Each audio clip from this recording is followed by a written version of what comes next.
Oke, bismillah. Assalamualaikum warahmatullahi wabarakatuh. Apa kabar semua? Saya berharap semua baik-baik saja. Alhamdulillah. Tunggu, saya ganti nama dulu.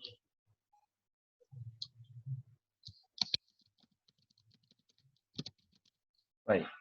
Nah, yang lalu kita sudah belajar tentang bagaimana cara memparaphrase statement. Kemudian habis itu kita belajar tentang bagaimana cara membuat thesis statement. Nah, kedua hal ini kita simpan di introduction atau introductory paragraph. Nah, sekarang setelah melewati kedua hal ini, maka kita akan lanjut ke bagaimana menulis body paragraph. Setelah itu, kita akan akhiri dengan bagaimana cara menulis di bagian conclusion. Nah, di sini ada contoh yang saya berikan.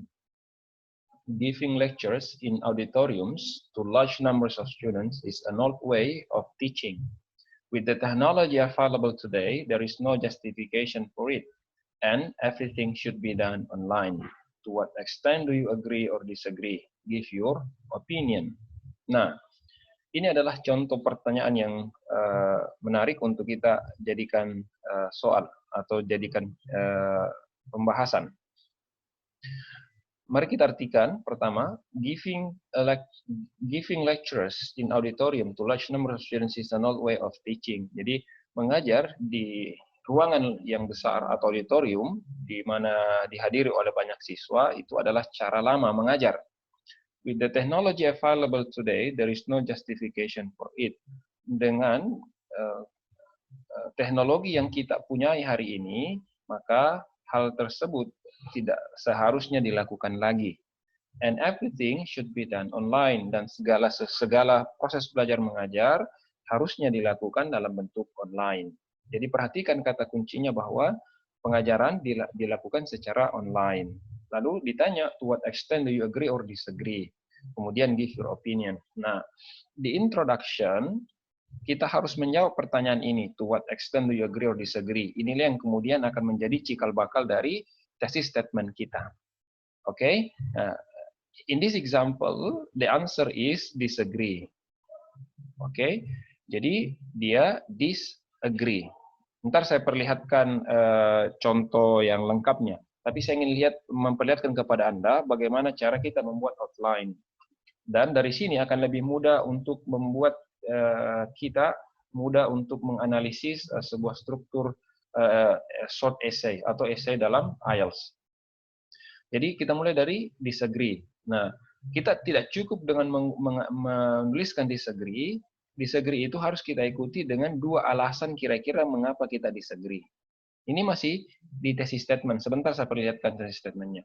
Di sini ada dua, misalnya interaction between students and teachers is essential to the learning process. Jadi alasan kenapa dia tidak setuju melakukan online class, karena ada interaksi antara guru dan murid yang sangat penting selama proses belajar mengajar. Alasan kedua, bahwa how demotivating learning online can be, bahwa belajar online itu bisa menghilangkan motivasi atau menurunkan motivasi. Nah, kira-kira ini adalah thesis statement kita. Jadi ada kita jawab to what extent you agree disagree, kita mengatakan disagree, kemudian setelah itu kita menyebutkan dua alasan kita disagree. Ini adalah thesis statement kita.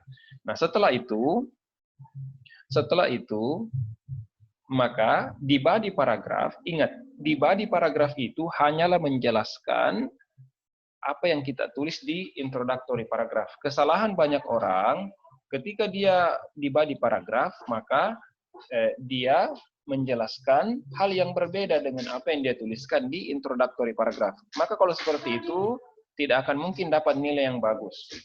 Karena body itu intinya adalah menjelaskan apa yang ada di thesis statement. Nah, kalau begitu, berdasarkan thesis statement kita, maka body paragraph pertama kita berbicara tentang ini. Maka kita tulis, is top students and teachers actually talking to each other about their subject. Jadi ini sama saja dengan ini, hanya perbedaan bahasa saja. Nah, kenapa penting kita menggunakan bahasa yang berbeda? Karena jika Anda sanggup memakai bahasa yang berbeda dengan kalau Anda mampu menggunakan bahasa yang berbeda di dalam konteks yang sama, berarti bahasa Inggris Anda baik. Dan ini menunjukkan pentingnya atau ini menunjukkan bahwa nilai bahasa Inggris Anda sudah sampai pada level yang tinggi. Kenapa? Karena Anda sudah sanggup memakai bahasa yang berbeda pada konteks yang sama. Oke. Yang kedua, berarti paragraf pertama hanya terkait dengan ini, tidak ada lagi ide yang lain. Sebentar kita perlihatkan. Yang kedua, berarti body paragraf kedua terkait dengan how demotivating learning online can be. Di sini kita sebutkan students not being motivated to watch them. Berarti bahasa lain dari how demotivating learning online can be, di sini kita bahasakan lain dengan bahasa students not being motivated to watch them. Jadi sama, intinya sama, intinya yang ini sama yang ini sama, hanya perbedaan cara membahasakan saja. Nah, kemudian di conclusion itu kurang lebih sama dengan intro. Di intro disagree, di conclusion kita bilang a bad idea. Oke? Di sini disagree, di sini di conclusion kita bilang a bad idea. Sama saja kan? Ketika kita disagree sama saja dengan bad idea. Kemudian bahasa di sini interaction between students and teachers is essential to the learning process. Ini dibahasakan ulang menjadi not allow face-to-face communication. Berarti online learning itu tidak mungkin ada face-to-face communication. Kemudian bahasa how demotivating learning online can be itu diganti menjadi lead to a drop off in students attendance. Maksudnya itu mengarahkan pada keinginan siswa untuk menghadiri perkuliahan, atau sama saja dengan students not being motivated to watch them. Jadi kalau Anda melihat dari sini, mulai dari intro, body, dan conclusion itu konsisten. Itulah syarat utama kalau kita ingin mendapatkan nilai yang bagus di writing IELTS. Minimal angka 6. Kalau Anda sudah melakukan hal seperti ini, maka minimal angka 6 sudah di tangan. Minimal angka 6 sudah di tangan. Tinggal bagaimana cara kita berargumentasi. Kalau argumentasi kita lebih bagus, maka bisa saja lebih tinggi. Anda memakai kosakata yang lebih banyak, nilai bertambah lebih tinggi.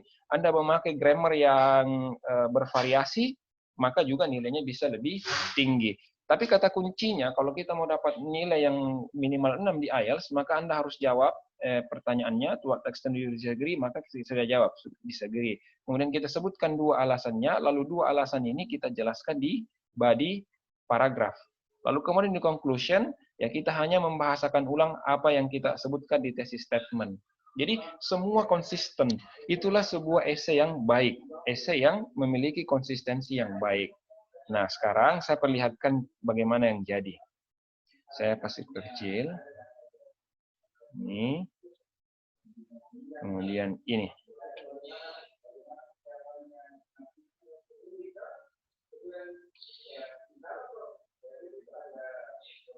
Nah, kalau kita lihat, jadi perhatikan bahwa di intro itu kalimat pertama adalah paraphrase ya. Jadi ingat kalau kita ini kan baru kita melakukan outline ya, kita baru melakukan outline.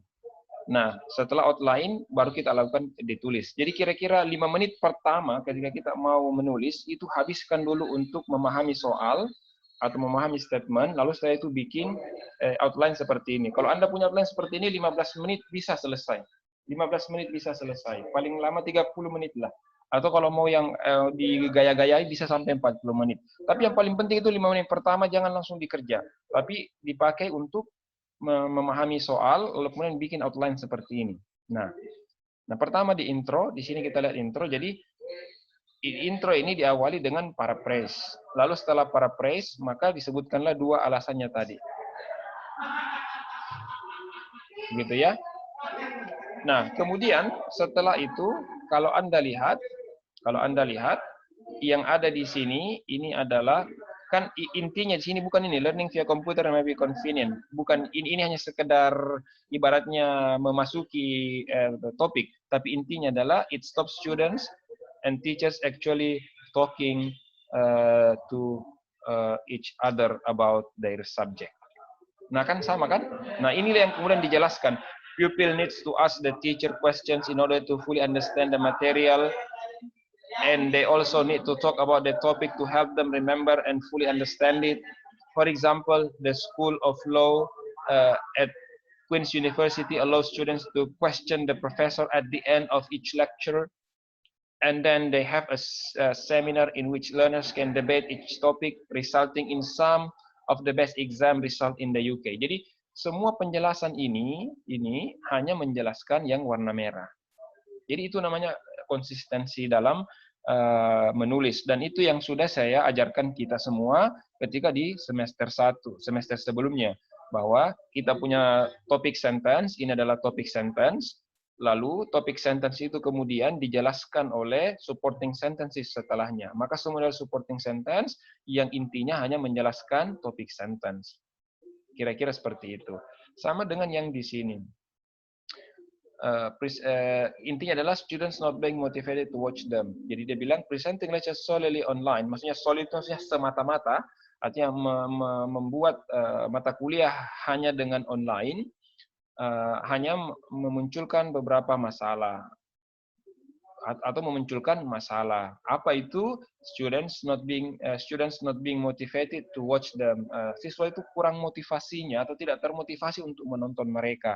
Nah, kata-kata yang datang setelahnya yang ini adalah kata-kata yang menjelaskan not being motivated. Jadi satu paragraf ini hanya menjelaskan tentang students not being motivated to watch them. Apa itu watch them? Them itu kembali kepada online lectures. Jadi kira-kira begitulah caranya sehingga kita ingin menyusun sebuah paragraf kita dengan baik di body. Jadi kita harus jelas apa yang kita mau jelaskan. Ini yang kita mau jelaskan yang warna merah. Lalu kemudian setelah kita tahu apa yang kita mau jelaskan, lalu kemudian kita buatkan kalimat pertama, lalu setelahnya kita jelaskan saja apa yang kita inginkan. Lalu kemudian in conclusion. Nah, topik contoh ini saya ambil di mana dari IELTS Advantage. Saya terus terang kalau ngajar IELTS, saya senang di IELTS Advantage. Kenapa? Karena strukturnya bagus. Dia mulai dari introductory paragraph, mulai introduction, kemudian ada body, kemudian setelah body, kemudian conclusion, dan semuanya jelas. Maka saya terus terang lebih senang memakai style yang ada di IELTS Advantage. Dan ini contoh yang Anda bisa dapatkan dari sana dan saya ambil dari IELTS Advantage. Nah, saya kira itu saja pembelajaran kita hari ini tentang bagaimana apa yang kita lakukan sebelum kita menulis di IELTS writing. Atau ketika kita ingin menulis essay, maka jangan langsung menulis. Kalau orang Arab bilang, fahmus soal, nisful jawab. Artinya, memahami soal itu setengah dari jawaban. Makanya, 5 menit pertama itu habiskanlah waktunya untuk memahami statementnya. Lalu setelah memahami statementnya, lalu kemudian Anda bikin outline seperti ini. Lalu setelah Anda bikin outline, maka akan sangat cepat Anda menulis. Saya kira itu saja, adik-adik. Jika ada pertanyaan, boleh disebutkan di bagian YouTube channel ini, atau boleh juga nanti kalau mahasiswa saya boleh juga di grup WA. Tapi kalau saya rasa di grup ini bisalah, di YouTube channel ini bisa. Ya, supaya yang lain juga punya masalah yang sama bisa dijawab atau bisa saya jawab pada satu waktu yang bersamaan saja. Oke, saya kira itu saja rekaman saya.